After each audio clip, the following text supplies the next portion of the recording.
Hey guys, and welcome to the video. So I have seen a lot of people who struggle with binge and emotional eating switch to intuitive eating recently. So if you are considering this, or if you started doing this, if you started doing intuitive eating and you'd like to know more, then this video is just for you. And if you stick around to the end, I'm going to be giving you a few free things, so stick around for that. So let's get into the video. So first of all, what is intuitive eating? So the dictionary describes intuitive eating as eating intuitively, eating without conscious reasoning, and eating through just feeling how you feel.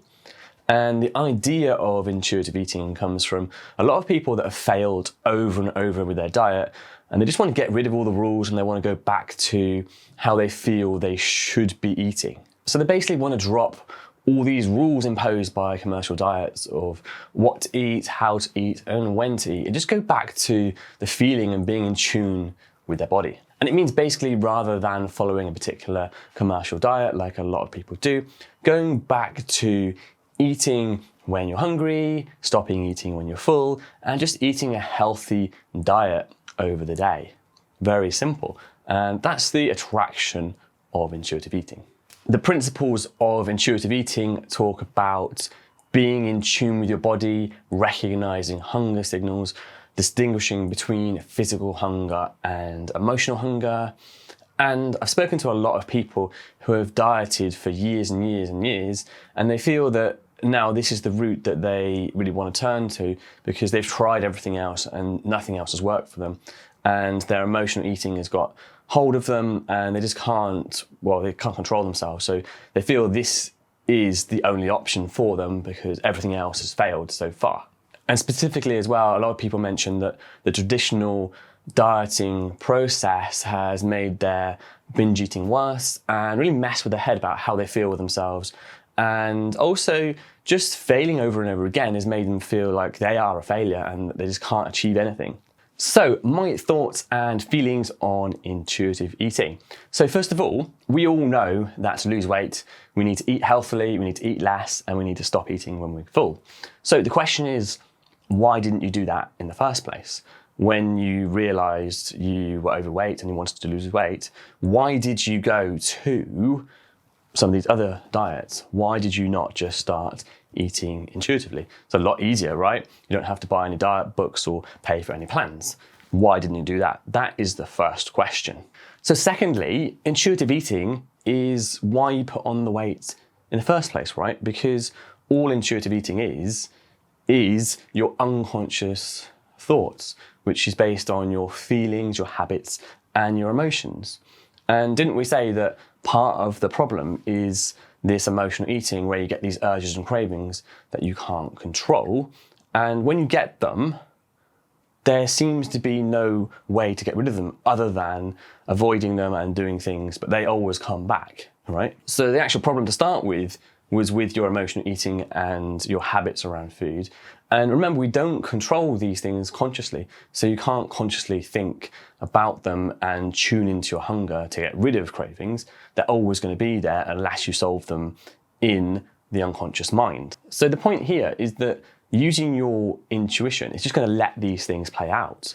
So letting your body tell you what it wants to do is going to let these things that are already, let's say, installed in the wrong way play out. And that's not what you want to happen, is it?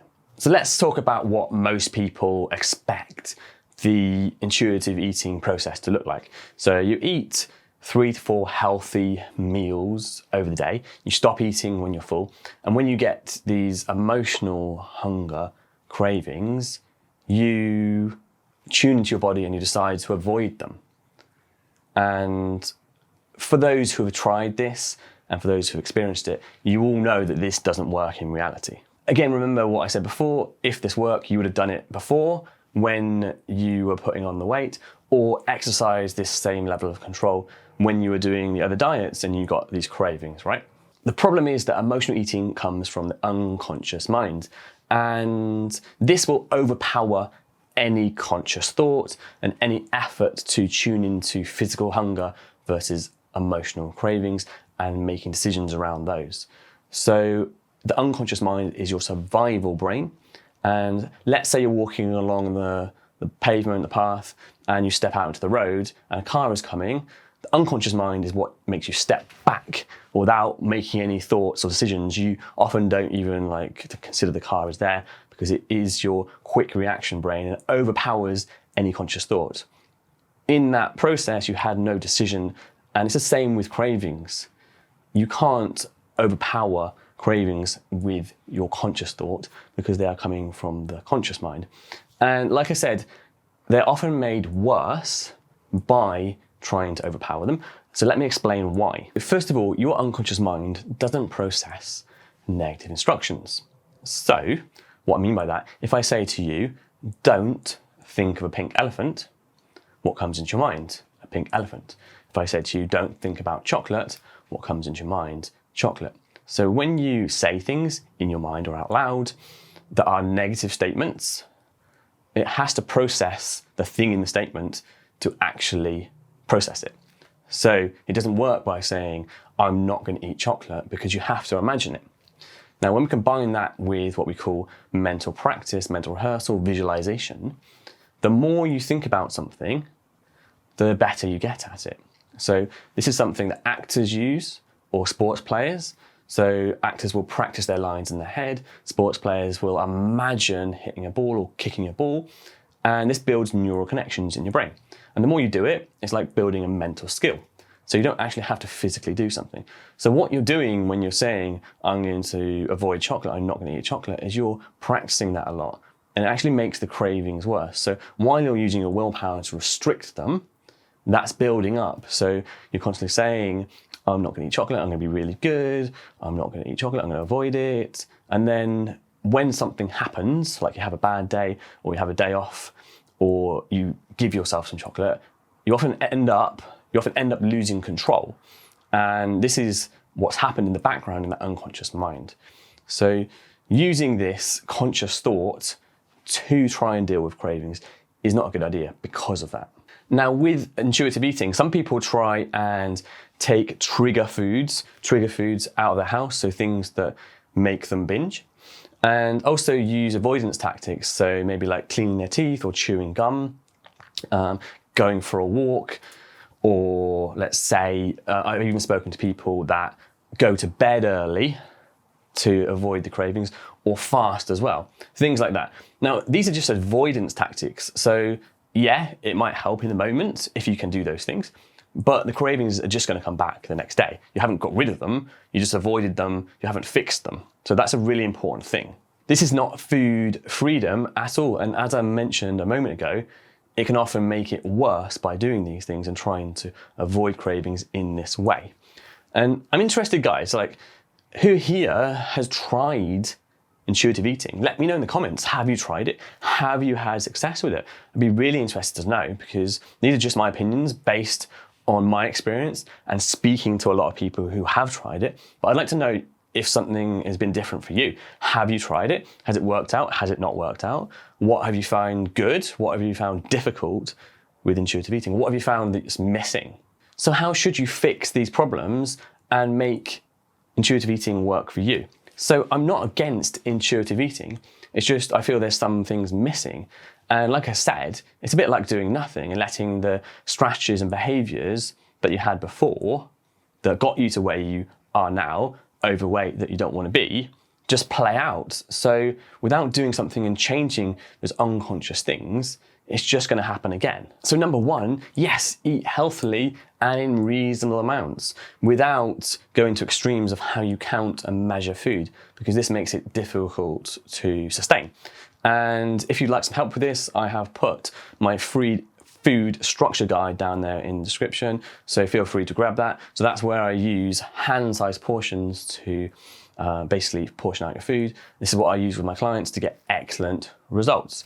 So number two is super important. Actually fix the emotional eating.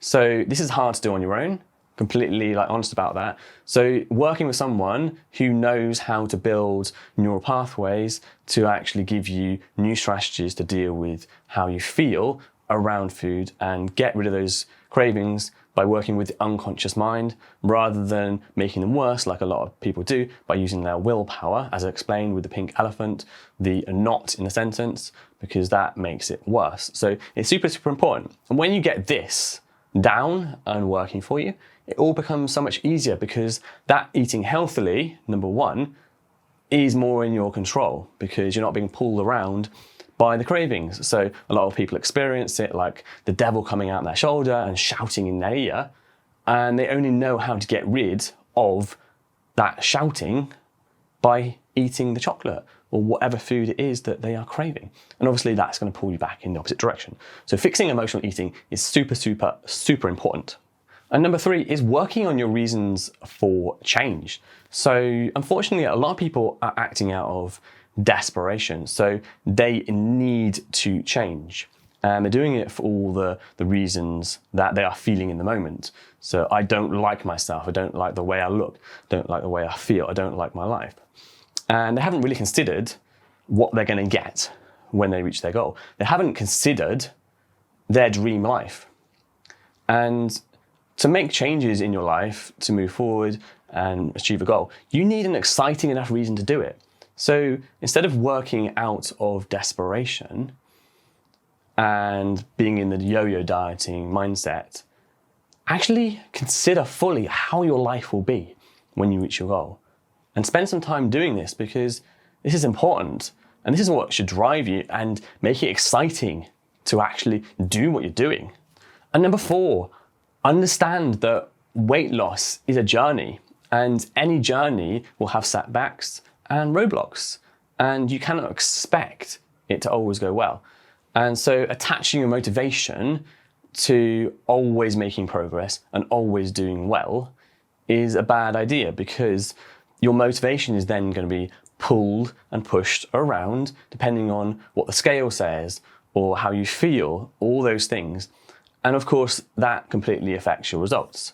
And that's what makes people diet hop, isn't working today or this week, so I'm going to do something different. And they don't stick with anything long enough to actually get any results because it's all defined by your worth. And if any reason, 1 week you're not getting results, then you emotionally implode and you don't see yourself as enough. And you need to see something to give you the evidence that what you're doing will work and you're always going to make progress. And that's just not how any journey goes. So you need to emotionally disattach and also understand that you need to stick with something to actually see your results and not jump around based on the smallest setback. So part of it comes down to actually believing and knowing what you're doing is the right thing, not doing extreme diets, which are unsustainable and cutting things out and counting to extreme measures, and having a way of eating that works for you forever while including things that you enjoy and while helping you lose weight. So there's a lot in that explanation, but that is so, so important as well. So that's it. It's not that intuitive eating is bad. It's just that if the way you have learned to intuitively eat is broken, then it's not going to work for you if you use it to diet. So it's all about adding those extra things in that I explained to fix the way you work up here unconsciously so that you can eat intuitively and you can make decisions that work for you and you have complete control over your thoughts. You're not pushed and pulled around by cravings, and you live in a line with your values and you have that goal, that dream life that you want, and you're working towards it and you get up every day with excitement to work towards that. And that's what happens with my clients. So when ladies jump aboard my program, we work on these things and they get these things, they lose weight, they fix their emotional eating, and they start to live their dream lives. They become happier and, well, let them speak for themselves. I do not feel any guilt spending this money on myself whatsoever because it has been the best investment I've ever made, because it's not just going to be for these 12 weeks. I'm going to take this on for the rest of my life. I'm going to carry it on past my wedding because it's just been so worthwhile and yeah, it's been the best thing I've ever signed up for. But I've never been the kind of person who will just wander around in next to nothing or anything like that. Whereas now I am. Like I said, I've done a lot of these types of things before, and this is the only one where, you know, post 12, 13 weeks, I'd actually be, well, and I will be, following it myself moving forward. It's about £15. I feel much more confident. I feel like it's a real achievement, and I also feel like it's sustainable. Obviously, I'm ecstatic now. I feel great every day. I don't have to worry about food. Whereas before, it would be constantly on my mind, like, oh my God, what am I going to eat for breakfast? Or, ooh, what am I going to have for dinner? And now it would just be my running commentary in my head throughout the day. I literally can't wait. I did not want to take my wedding dress off on Sunday. When I said yes, I was like, just literally stood in it for half an hour. And she kept saying, oh, well, do you want to take it off yet? No. So she just kept going away. It's exactly what we've done. So what we probably, over the past kind of 12 weeks, I've probably lost around, I think it's just over a stone, wasn't it? And then, but in terms of centimetres, it was like, what, 50 odd centimetres? Mm-hmm. And for me, that's what matters. And my partner, my family and friends, they've all noticed the change as well. Mm-hmm. They say that I'm like a lot happier. I want to do things more, go out, you know, whereas before I would think twice about maybe doing something social. It's very different now. My emotions and my food are two completely different things in my life. They don't interlink whatsoever. So I was like, okay, I've got a major issue here. So I'll be surprised if a 12-week programme can always fix that. But actually, I found that after kind of like the week, like, because you split over a few weeks, isn't it? So after kind of like the first session that we had on it, I already saw a change in how I was interacting. 1,000% happy that I did it. 1,000% happy that I did it. I can't, I'm still blown away. Like, I can't, it just doesn't make sense to me how, like, the amount of inches, especially, that I've lost. My whole life has changed, really, in terms of health, fitness, energy, everything. Yeah, it's not just about weight loss, it's about your overall kind of well-being as a person. And I would spend every penny. Every penny is worth it. So that's it for today. Like as always if you enjoyed this video, and subscribe if you haven't already. And just a little note on that, I am almost at 1,000 subscribers. So if you haven't subscribed already, please do, because you will be helping me, not only me, but other people see this content, because the more people that subscribe, the more it shows up for other people in the YouTube algorithm, and it helps you help more people as well see this content. So thank you, and I will see you in the next video.